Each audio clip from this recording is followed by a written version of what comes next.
नमस्कार साथियों, आप सभी का बहुत बहुत स्वागत है हमारे YouTube चैनल पर। मेरा नाम अमित शर्मा है। आज हम IC 38 का रिवाइज सिलेबस का कॉमन सेक्शन का चैप्टर नंबर 7 जिसका शीर्षक है दस्तावेज तैयार करना, डॉक्यूमेंटेशन, इस चैप्टर पे हम लोग चर्चा करेंगे। बीमा उद्योग में हम बहुत सारे फॉर्म और दस्तावेजों पर काम करते हैं। यह दस्तावेज बीमा कंपनी और बीमा धारक के बीच संबंध को स्पष्ट करने में मदद करता है। इस सेशन में हम उन दस्तावेजों के बारे में चर्चा करेंगे जो प्रपोजल के स्तर पर शामिल होते हैं। सबसे पहला है प्रोस्पेक्टस।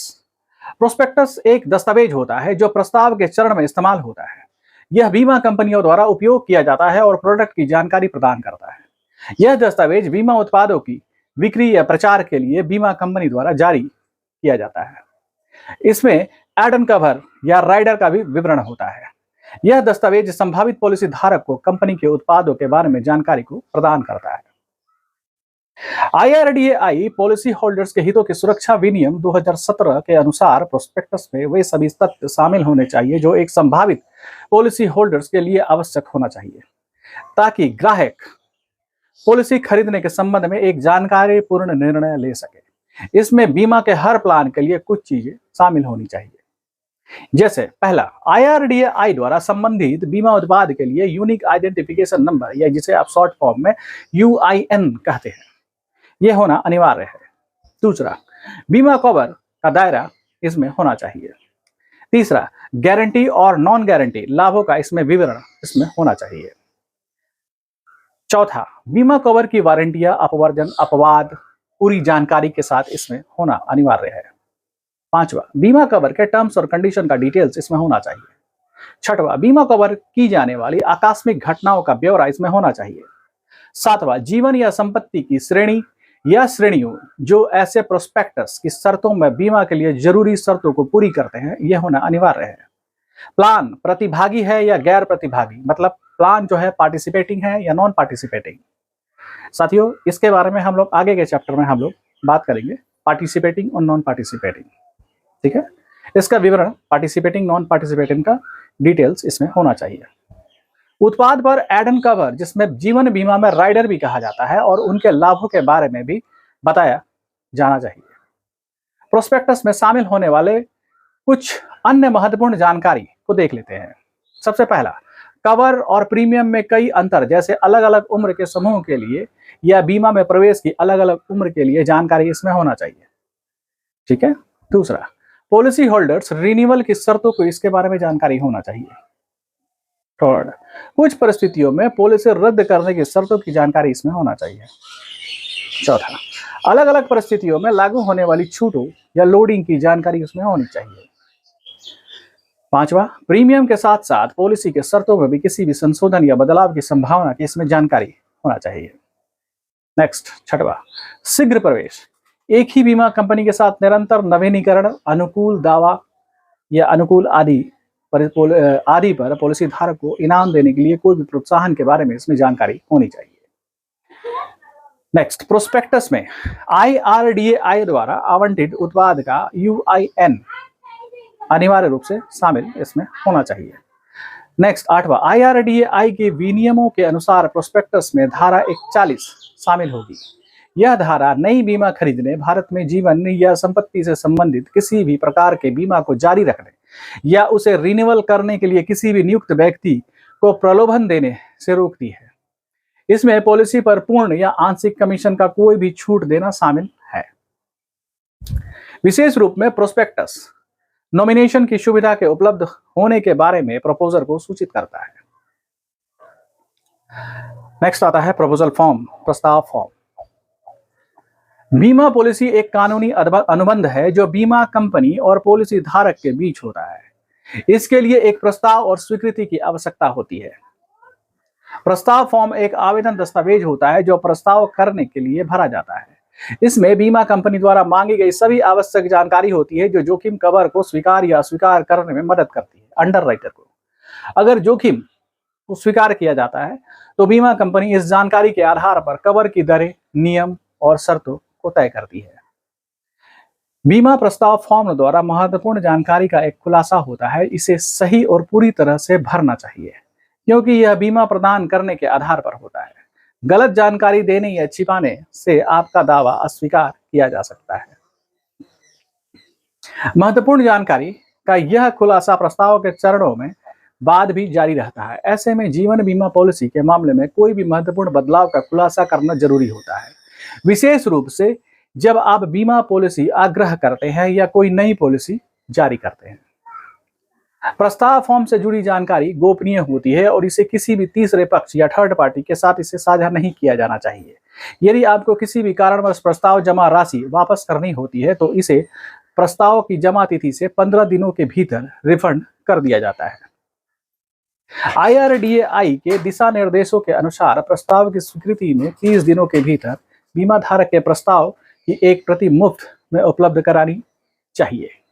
आपको इन समय सीमाओं का ध्यान रखना और बीमा धारक के लिए समय समय पर इसके साथ आपको बातचीत करना आवश्यक होता है और उन्हें जानकारी भी प्राप्त करानी चाहिए जब भी आपको ग्राहक सेवा की जरूरत हो।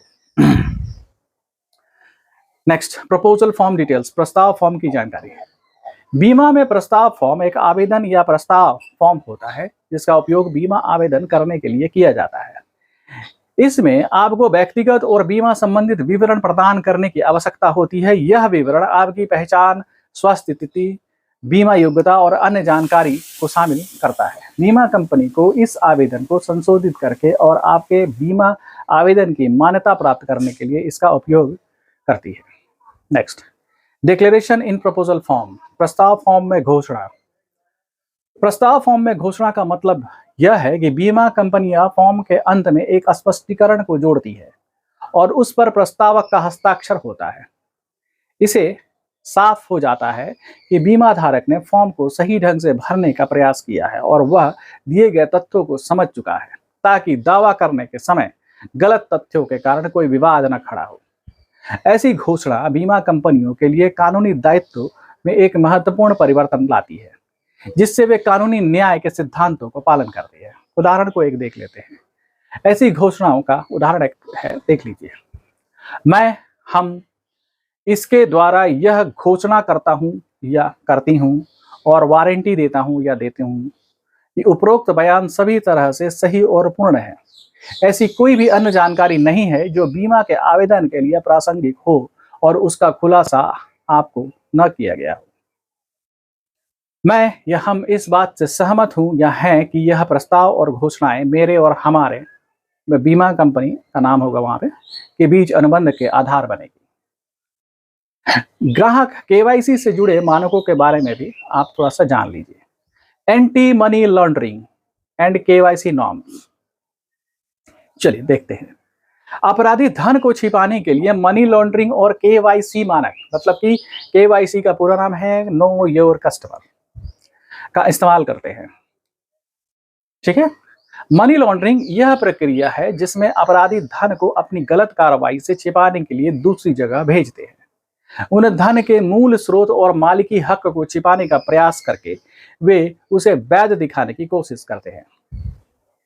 ठीक है। अपराधी बैंक, बीमा और वित्तीय सेवाओं का इस्तेमाल करके अपने अवैध धन को वैध बताने की कोशिश करते हैं और वे जाली पहचान का उपयोग करके लेन देन करते हैं। और जैसे मान लीजिए कि वे झूठी बीमा खरीद कर धन को वापस ले लेते हैं। मतलब कि उन्होंने एक बीमा किया, बीमा करवाने के बाद पॉलिसी इशू हो गई। पॉलिसी इशू होने के बाद 15 दिनों का फ्री लुक पीरियड का टाइम होता है, फिर वो पैसा फ्री लुक करवा करके फिर ले लेते हैं, तो उनका पैसा वैध हो गया, क्योंकि उसके बाद तो पैसा तो अकाउंट में जाएगा। ठीक है सर। और उसके बाद उनका उद्देश्य पूरा हो जाता है। नेक्स्ट, मनी लॉन्ड्रिंग का परिभाषा। मनी लॉन्ड्रिंग एक प्रक्रिया है जिसका उपयोग गैर कानूनी धन को छुपा करके ऐसे अर्थव्यवस्था में उसको लाया जाता है जहां से वह कानूनी रूप से प्राप्त होने वाले पैसे लगता है। भारत सरकार ने मनी लॉन्ड्रिंग को रोकने के लिए 2002 में PMLA एक्ट की शुरुआत की है। मनी लॉन्ड्रिंग रोकथाम अधिनियम 2002 मनी लॉन्ड्रिंग गतिविधियों को नियंत्रित करने और मनी लॉन्ड्रिंग से प्राप्त संपत्ति को जब्त करने का प्रावधान करने के मकसद से 2005 में इसे प्रभाव में लाया गया। इसके कुछ समय बाद ही IRDAI द्वारा जारी एनी मनी लॉन्ड्रिंग संबंधी एंटी मनी लॉन्ड्रिंग संबंधी दिशा निर्देशों में बीमा सेवाओं का अनुरोध करने वाले ग्राहकों को सही पहचान और पता लगाने, संदेहजनक लेन देनों का रिपोर्ट करने और मनी लॉन्ड्रिंग में शामिल या इसके संदिग्ध मामले का सही तरीके से रिकॉर्ड रखने के लिए उपयुक्त उपाय बताए गए हैं। अनुबंध की शुरुआत में ही सतर्क रहकर यह पक्का करना जरूरी होता है कि इसे किसी भी तरह से मनी लॉन्ड्रिंग के साधन के तौर पर इस्तेमाल नहीं किया जाना चाहिए। नेक्स्ट पॉइंट आते हैं, the prevention of money laundering act PMLA act 2002। Money laundering रोकथाम अधिनियम 2002 PMLA को भारत सरकार ने 1 जुलाई 2005 से इसे लागू किया है। इस अधिनियम के अनुसार हर बैंकिंग कंपनी, वित्तीय संस्थान जिसमें बीमा कंपनियां भी शामिल हैं और मध्यस्थ को PMLA के तहत निर्धारित सभी लेन देनों का रिकॉर्ड रखना होगा। इसी के आधार पर IRDAI ने 31 मार्च 2006 को एंटी मनी लॉन्ड्रिंग या आतंकवाद का वित्त पोषण को रोकने के लिए CFT से जुड़े दिशा निर्देशों को जारी किए गए हैं। अपने ग्राहकों को जाने वह क्रिया है जिसका इस्तेमाल अपने ग्राहकों या क्लाइंट को पहचान की पुष्टि करने के लिए करते हैं। बैंक और बीमा कंपनियां पहचान की चोरी, वित्तीय धोखाधड़ी और मनी लॉन्ड्रिंग को रोकने के लिए लगातार अपने ग्राहकों के विस्तृत जानकारी उपलब्ध कराने को कहती है। KYC दिशा निर्देशों का उद्देश्य आपराधिक तत्वों को मनी लॉन्ड्रिंग गतिविधियों के लिए वित्तीय संस्थाओं का इस्तेमाल करने से रोकना है। इसलिए बीमा कंपनियों ने अपने ग्राहकों को सही पहचान का पता लगाना जरूरी होता है। एजेंटों को यह पक्का कर लेना चाहिए कि प्रस्तावक या प्रपोजर KYC प्रक्रिया के हिस्से के तौर पर सबसे पहला पहचान प्रमाण पत्र दे, दूसरा पते का प्रमाण पत्र, तीसरा आयु प्रमाण पत्र और बीमा अनुबंध के उद्देश्य से प्रस्ताव फॉर्म के साथ सबमिट करें। ठीक है, अब हम आते हैं एज प्रूफ। एज प्रूफ कौन सा मानते हैं? Document considered as a standard age proof. मतलब स्टैंडर्ड एज प्रूफ कौन कौन से हैं? सबसे पहला स्कूल और कॉलेज सर्टिफिकेट, दूसरा बर्थ सर्टिफिकेट जो आपको म्युनिसिपल रिकॉर्ड से मिला है, तीसरा पासपोर्ट, चौथा पैन कार्ड, पांचवा सर्विस रजिस्ट्रार, छठवा identity card in case of defence personnel, सातवां marriage certificate issued by appropriate authority. ये सब जो स्टैंडर्ड एज प्रूफ हैं। यदि ये स्टैंडर्ड एज प्रूफ उपलब्ध नहीं होते हैं तो जीवन बीमा company non standard age proof को प्रस्तुत करने की अनुमति दे सकती है। कुछ नॉन स्टैंडर्ड एज प्रूफ को भी हम लोग देख लेते हैं। हॉरोस्कोप, जन्म पत्र या जन्म कुंडली, दूसरा राशन कार्ड, तीसरा एफिडेविट, सेल्फ डिक्लेरेशन का एफिडेविट, ठीक है, चौथा सर्टिफिकेट फ्रॉम विलेज पंचायत या ग्राम पंचायत का प्रमाण पत्र। ठीक है, और साथियों इस वीडियो को देखने के लिए बहुत बहुत धन्यवाद। मुझे उम्मीद है कि आपको यह वीडियो जानकारी पूर्ण और सुखद लगा होगा। तो कृपया इस वीडियो को जरूरतमंदों के साथ जरूर शेयर करें और चैनल को सब्सक्राइब करना ना भूलें। और यदि आपका कोई सुझाव, प्रश्न या टिप्पणी है तो बेझिझक उसे नीचे कमेंट बॉक्स में छोड़ दें, मैं जवाब देने का कोशिश करूंगा। देखने के लिए फिर से बहुत बहुत धन्यवाद साथियों।